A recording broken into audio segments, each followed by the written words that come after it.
Hello friends, welcome back to our channel. আমার চ্যানেলে তোমাদের অনেক অনেক ওয়েলকাম আর ভালোবাসা জানাই।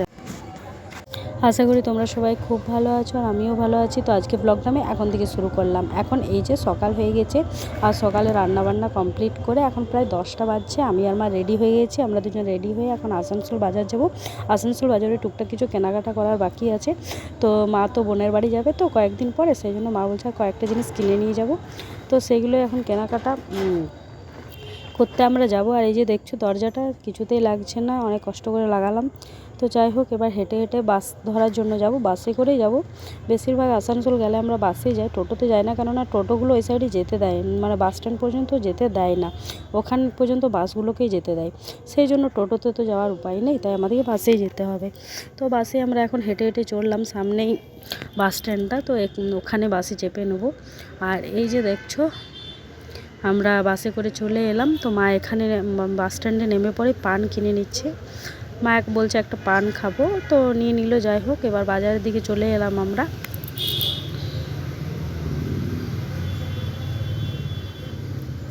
তো আজকে মনে হয় আমরা অনেক তাড়াতাড়ি বাজারে চলে এসেছি, কেননা এসে পরে এখন দেখছি যে দোকানগুলো খুলছে, এর আগে খুলেনি।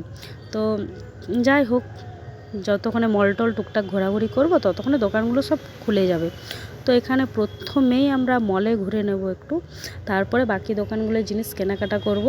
তো এখানে এই যে দেখছো মলটাই এম বাজার, এখানে প্রথমে চলে যাব। টুকটাক এখানে কেনা আছে, প্যান্ট ট্যান্টগুলো কিনতে বাকি আছে, তো সেগুলোই কেনা হবে। তো এই যে দেখো ভেতরে আমরা চলে এসেছি। তো ভেতরে এসে এখানে একটা বাবার জন্য, একটা দাদার জন্য, ভাইয়ের জন্য, এদের জন্য একটা একটা করে প্যান্ট কেনা হলো। আর তারপরে আমরা চলে এলাম একটা দোকানে। তো ওখানে এসে টুকটাক ওড়না টোড়না অনেক কিছু নেওয়ার ছিল, ড্রেস আর কি। তারপরে আরেকটা মলে চলে গেলাম, ওখানেও টুকটাক কিছু কেনাকাটা করে এই দোকানটাতে চলে এলাম। তো এখানে একটা কড়াই ঢাকা দেওয়ার জন্য, এই যে দেখছো কড়াই ঢাকা দেওয়ার এটা নিলাম। এটা মানে খুব সুবিধা হয় কড়াইটা ঢাকা দিতে।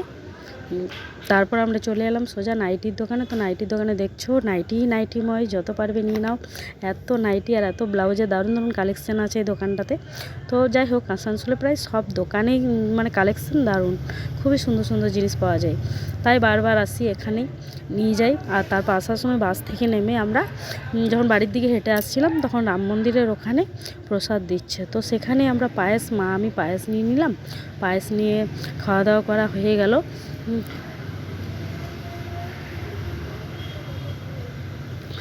তারপরে এই যে একটু সন্ধ্যের সময় বার হয়ে গেলাম মন্দিরের দিকে বার হয়ে দেখছি মন্দিরে এসে কুমারী পুজো হচ্ছে। তো সেটাই একটু দাঁড়িয়ে দাঁড়িয়ে সবাই মিলে দেখছিলাম। মিষ্টিকেও নিয়ে গেছি, মিষ্টি আমি, মা, দাদা সবাই গেছে, বাবাও হয়েছে, সবাই গেছে। তো এই যে দেখছো কুমারী পুজো হচ্ছে এখানে। তো অনেকটাই ভিড় আছে, প্রতি বছরই হয়। আজকে রামনবমী, তাই সব দিকে পুজো আর সব কিছুই হচ্ছে, সব দিকে প্রসাদ দেওয়া হচ্ছে। তাই এখানে আর এই যে মিষ্টিকে দেখছো, ও শুধু ও জামার ফিতেগুলো নিয়ে চিবিয়ে চিবিয়ে খাচ্ছে। আমি বলছি ওগুলোকে মুখে নিস না, তাও শুনবে না, ও তো নেবেই। আর আজকে দেখছো মন্দিরে অনেক ভিড়, অনেকটাই ভিড় আছে, সব দিকেই মানুষ দেখা যাচ্ছে। অন্য দিনের থেকেও আজকে রামনবমীর জন্য ভিড়টা আজকে বেশি আছে। তারপরে এখানে অনেকক্ষণ মাকে খোঁজাখুঁজি করার পর আমরা চলে এলাম প্রসাদের লাইনে। তো এখানে প্রসাদ বিতরণ করছে, তো প্রসাদ খেয়ে নেবো। প্রসাদ খেয়ে পরে তারপরে আরেকটা মন্দির যাব, ওখানে প্রসাদ খেয়ে বাড়ি যাব। তো এই যে দেখছো